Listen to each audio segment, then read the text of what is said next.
Selamat pagi Ibu Kondang, selaku dosen pengampu mata kuliah Seminar Sosial Klinis. Saya akan mempresentasikan bagian bab 1 pada penelitian yang berjudul Hubungan Penerimaan Diri dengan Resiliensi pada Remaja di Panti Asuhan X. Saya Elvin Jessica Rista dengan NIM 2108100723, Program Studi Psikologi 2024. Baik, kita mulai di latar belakang. Masa remaja merupakan masa krusial karena banyak orang menganggap bahwa remaja sudah bisa mandiri, yang artinya sudah tidak seperti masa kanak-kanak lagi, walaupun belum bisa memegang tanggung jawab besar seperti orang dewasa.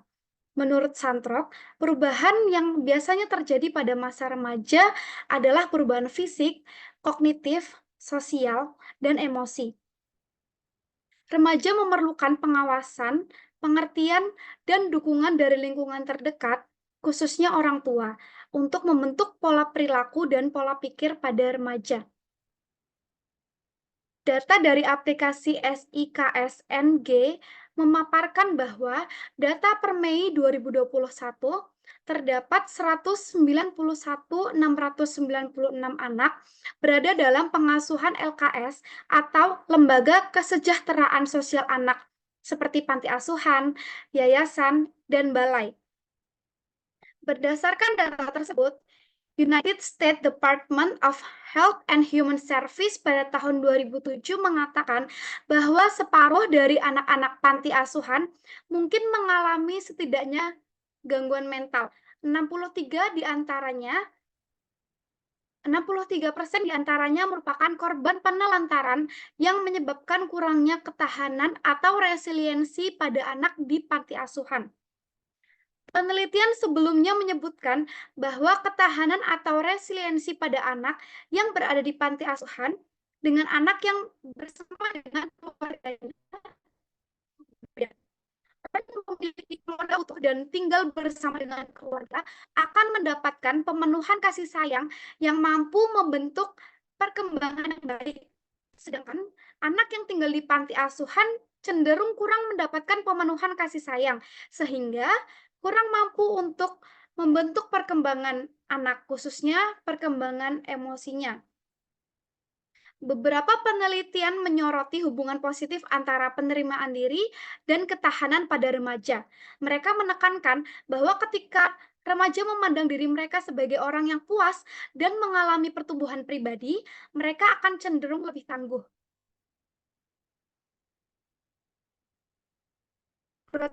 Berpendapat bahwa resiliensi merupakan kemampuan untuk bertahan dan beradaptasi serta kapasitas manusia untuk menghadapi dan memecahkan masalah setelah mengalami kesengsaraan.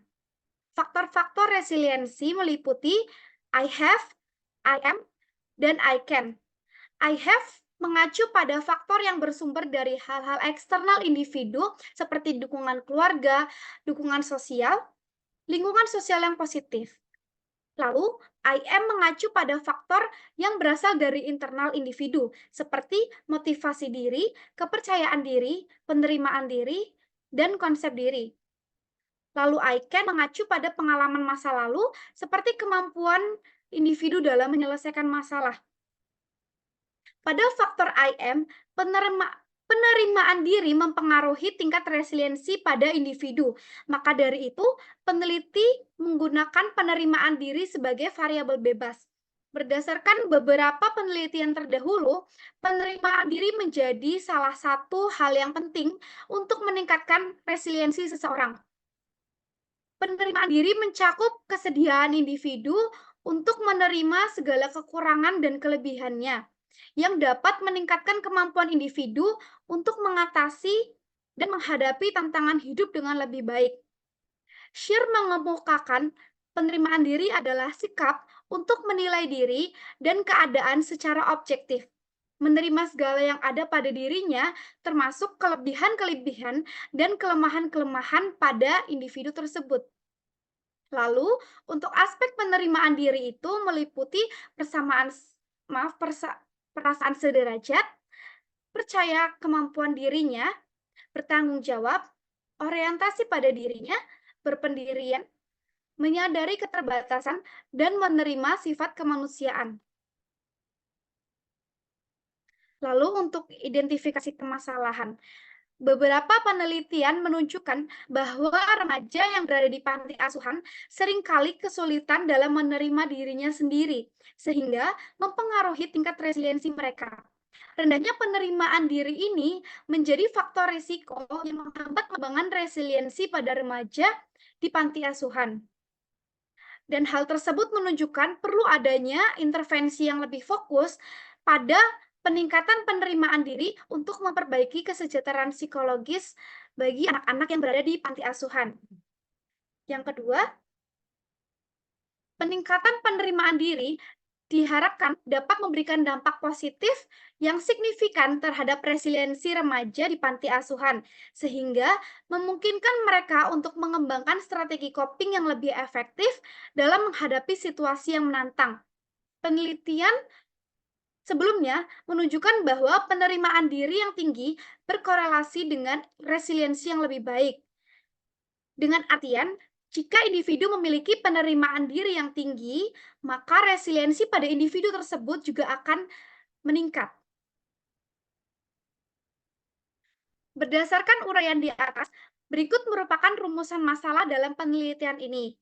Yang pertama, bagaimana hubungan antara penerimaan diri dengan resiliensi pada remaja di panti asuhan X? Lalu yang kedua, seberapa besar pengaruh penerimaan diri terhadap tingkat resiliensi pada remaja di panti asuhan X? Lalu yang terakhir, faktor-faktor apa saja yang mempengaruhi penerimaan diri dan resiliensi pada remaja di panti asuhan X? Lalu tujuan dari penelitian ini yang diharapkan bisa didapatkan dari penelitian yang akan dilakukan adalah yang pertama, untuk mengetahui hubungan antara penerimaan diri dengan resiliensi pada remaja di panti asuhan X. Yang kedua, untuk mengukur seberapa besar pengaruh penerimaan diri terhadap tingkat resiliensi pada remaja di panti asuhan X. Lalu yang terakhir, untuk mengidentifikasi faktor yang mempengaruhi penerimaan diri dan resiliensi pada remaja di panti asuhan X. Berikut merupakan manfaat teoritis yang diharapkan akan diperoleh pada penelitian ini. Penelitian ini diharapkan dapat memberikan kontribusi pada pengembangan ilmu psikologi, khususnya dalam memahami hubungan antara penerimaan diri dan resiliensi pada remaja yang tinggal di panti asuhan. Selain itu, penelitian ini diharapkan dapat menjadi dasar bagi penelitian-penelitian selanjutnya yang akan membahas topik-topik serupa. Berikut merupakan manfaat praktis yang diharapkan akan diperoleh dalam penelitian ini. Yang pertama, manfaat bagi remaja panti asuhan. Penelitian ini diharapkan dapat membantu meningkatkan pemahaman remaja tentang pentingnya penerimaan diri dalam meningkatkan resiliensi mereka untuk menghadapi berbagai tantangan kehidupan.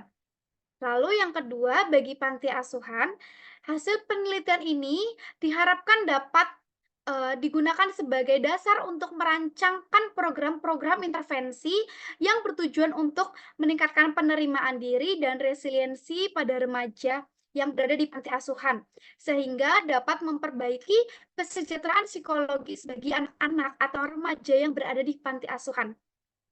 Lalu, manfaat yang ketiga, diharapkan keluarga dan masyarakat ini mendapatkan wawasan mengenai pentingnya dukungan emosional dalam membantu remaja untuk mengembangkan penerimaan diri dan resiliensi.